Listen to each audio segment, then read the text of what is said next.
السلام علیکم۔ آج بدھ ہے، نومبر کی پہلی تاریخ۔ پاکستان میں اس وقت شام کے 7، بھارت میں 7:30، اور یہاں ہمارے اسٹوڈیوز کی گھڑیوں میں صبح کے 10 بج رہے ہیں۔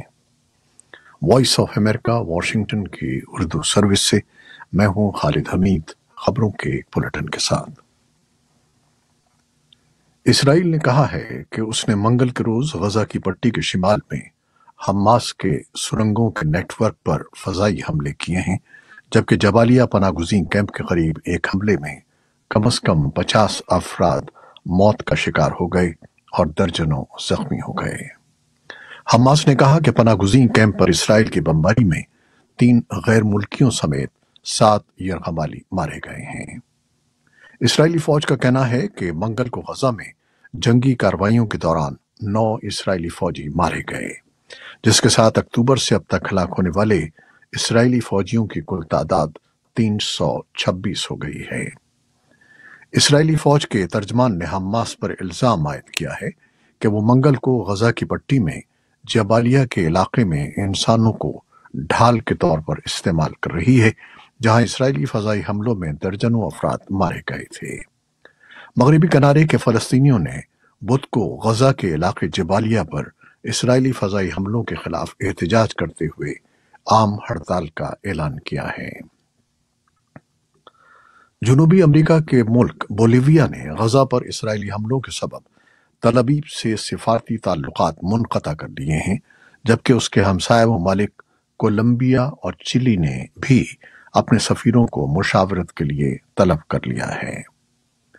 بولیویا کے نائب وزیر خارجہ نے ایک پریس کانفرنس کے دوران غزہ میں اسرائیلی فوج کی جارحانہ اور شدید حملوں کی مذمت کرتے ہوئے کہا ہے کہ ان کے ملک نے اسرائیل کے ساتھ سفارتی تعلقات منقطع کرنے کا فیصلہ کیا ہے۔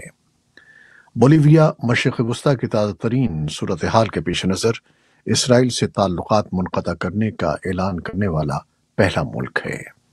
جنوبی امریکہ کے ان 3 ملکوں کی جانب سے رد عمل پر اسرائیلی وزارت خارجہ کی جانب سے فوری طور پر کوئی بیان سامنے نہیں آیا ہے۔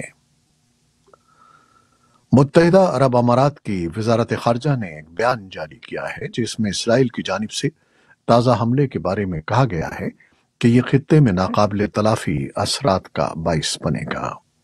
بیان میں ایک بار پھر مزید جانی نقصان کو روکنے کے لیے فوری جنگ بندی کا مطالبہ کیا گیا۔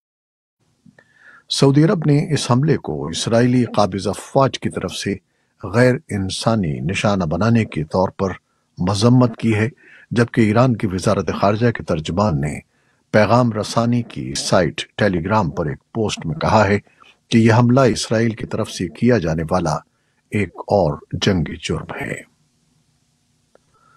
اقوام متحدہ کے امدادی ادارے اوچا نے کہا ہے کہ منگل کو خوراک، پانی اور ادویات کی فراہمی کے لیے مزید 59 ٹرک مصر کے ساتھ رفح گزرگاہ کے ذریعے غزہ میں داخل ہوئے، جو کہ 21 اکتوبر کے بعد انسانی امداد کا سب سے بڑا قافلہ ہے۔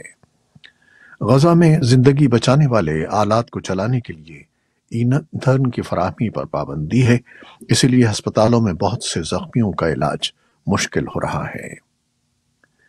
ایک مصری اہلکار نے نام ظاہر نہ کرنے کی شرط پر بتایا کہ جنگ زدہ غزہ سے زخمی فلسطینیوں کو لے جانے والی پہلی ایمبولینس بدھ کو رفح کراسنگ کے ذریعے مصر میں داخل ہوئی۔ دوہری شہریت کے حامل متعدد فلسطینیوں اور شدید زخمی افراد کو ایک معاہدے کے تحت غزہ کی پٹی چھوڑنے اور مصر جانے کی اجازت ملی ہے۔ بدھ کے روز غیر ملکی پاسپورٹ رکھنے والوں کو غزہ سے مصر جانے والے رفح کراسنگ میں داخل ہوتے ہوئے دیکھا گیا۔ جنگ شروع ہونے کے بعد سے غزہ سے نکلنے والے یہ پہلے مسافر تھے۔ اس سے پہلے حماس کی طرف سے رہا کیے گئے 4 یرغمالیوں کے علاوہ کسی کو بھی غزہ سے باہر جانے کی اجازت نہیں دی گئی۔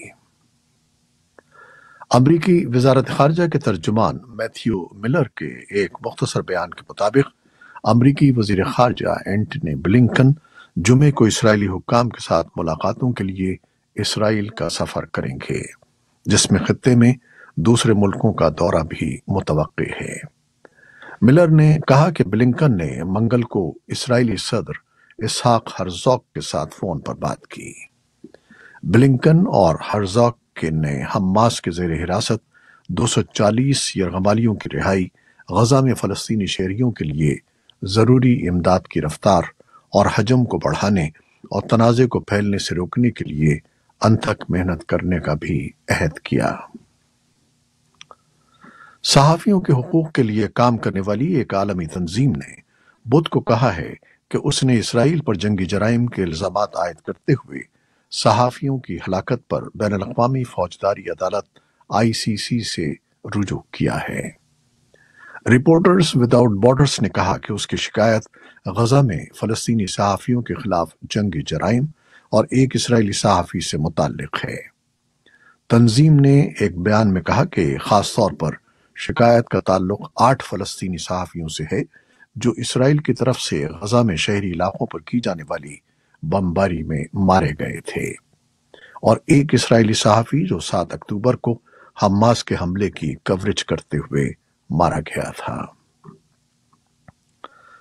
امریکہ میں داخلی سیکیورٹی کے انٹیلیجنس ادارے فیڈرل بیورو آف انویسٹیگیشن کے ڈائریکٹر کرسٹوفر رے نے متنبہ کیا ہے کہ اسرائیل پر حماس کے حملے کے بعد امریکہ میں بھی پرتشدد کارروائیاں ہو سکتی ہیں۔ امریکی قانون سازوں کو آگاہ کرتے ہوئے کرسٹوفر رے نے کہا کہ حالیہ ہفتوں میں متعدد غیر ملکی انتہا پسند گروہوں نے امریکی شہریوں اور مغربی ممالک میں حملوں کی دھمکیاں دی ہیں۔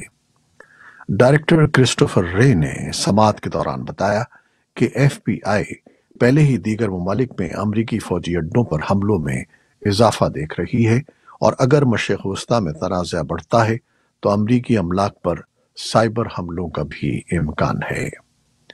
امریکہ کے department of homeland security کے الیہجندرو مارکیوس نے کہا کہ 7 اکتوبر کو ہونے والے حملوں کے بعد امریکہ میں یہودیوں، مسلمانوں اور عرب امریکیوں سے متعلق خطرات میں اضافے پر قانون نافذ کرنے والے ادارے متحرک ہیں۔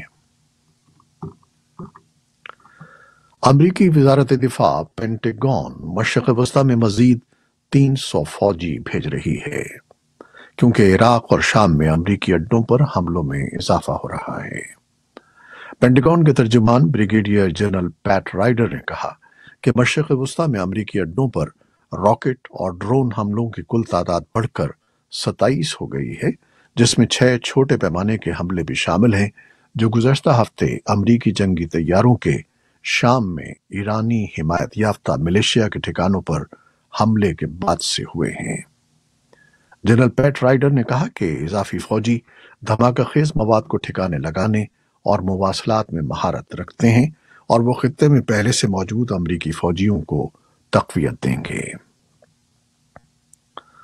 حماس کے عسکری ونگ نے منگل کو کہا کہ ان کا گروہ آنے والے دنوں میں کچھ ایسے یرغمالیوں کو رہا کرنے کا ارادہ رکھتا ہے جو اسرائیل کے شہری نہیں ہیں۔ ایک ویڈیو بیان میں القسام بریگیڈ کے ترجمان نے کہا کہ رہائی کا انتظام کچھ ممالک کی ثالثی کے بعد ممکن ہوا تھا جن کا انہوں نے نام نہیں لیا۔ انہوں نے یہ نہیں بتایا کہ کتنے یرغمالیوں کو رہا کیا جائے گا، لیکن کہا کہ گروپ کو اب انہیں رکھنے کی خواہش یا ضرورت نہیں رہی۔ ترجمان نے اس بات کی بھی تردید کی کہ اسرائیلی فوج حماس کے زیر حراست یرغمالیوں میں سے ایک کو رہا کرانے میں کامیاب رہی ہے۔ پاکستان سے افغان مہاجرین کی اپنے ملک واپسی کا سلسلہ جاری ہے، جن کے لیے سرحد پر دونوں جانب کیمپ قائم کیے گئے ہیں۔ البتہ ان کیمپوں میں سہولتوں کے فقدان کے سبب لوگوں کو پریشانی کا سامنا کرنا پڑ رہا ہے۔ پاکستان سے واپس اپنے وطن لوٹنے والے افغان باشندوں کے لیے طالبان حکومت نے طورخم سرحد کے قریب ایک عارضی کیمپ قائم کیا ہے، جہاں سے ان لوگوں کو آبائی علاقوں کی جانب روانہ کیا جائے گا۔ طالبان کی عبوری حکومت کے نائب وزیر اعظم ملا عبدالسلام حنفی کی قیادت میں ایک اعلیٰ سطح کے وفد نے منگل کو مہاجرین کے کیمپ میں انتظامات کا جائزہ لیا۔ اس موقع پر افغان صحافیوں سے باتیں کرتے ہوئے ملا عبدالسلام حنفی نے کہا کہ افغان مہاجرین کی جبری واپسی تمام بین الاقوامی اصولوں کے خلاف ہے۔ طالبان حکومت کے وزیر برائے مہاجرین خلیل الرحمان حقانی کے بیان کے مطابق یہ عارضی کیمپ اقوام متحدہ کے ادارے برائے مہاجرین کے تعاون سے تورخم کی سرحدی گزرگاہ کے قریب قائم کیا گیا ہے، جہاں 500 خاندانوں کی رہائش کے انتظامات ہیں۔ خیبر پختونخوا کے علاقے تورخم کے علاوہ بلوچستان میں چمن سے ملحقہ افغانستان کے علاقے اسپن بولدک کے قریب بھی اسی قسم کی ایک خیمہ بستی قائم کی گئی ہے۔ سپریم کورٹ آف پاکستان نے فیض آباد دھرنا کیس میں حکومت کی جانب سے بنائی گئی فیکٹ فائنڈنگ کمیٹی مسترد کر دی ہے۔ اسلام آباد سے وائس آف امریکہ کے نمائندے عاصم علی رانا کے مطابق چیف جسٹس قاضی فائز عیسیٰ کی سربراہی میں 3 رکنی بینچ فیض آباد دھرنا نظر ثانی کیس کی سماعت کر رہا ہے۔ جسٹس امین الدین خان اور جسٹس اطہر من اللہ بھی بینچ کا حصہ ہیں۔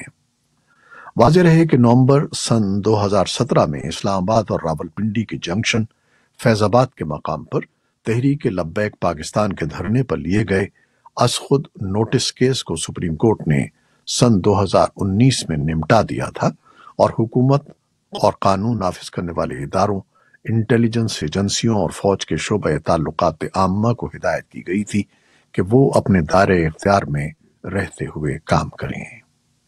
فیض آباد دھرنا کیس سے متعلق سپریم کورٹ کے فیصلے کے خلاف وفاقی حکومت سمیت 9 فریقین نے نظر ثانی کی درخواستیں دائر کی تھیں۔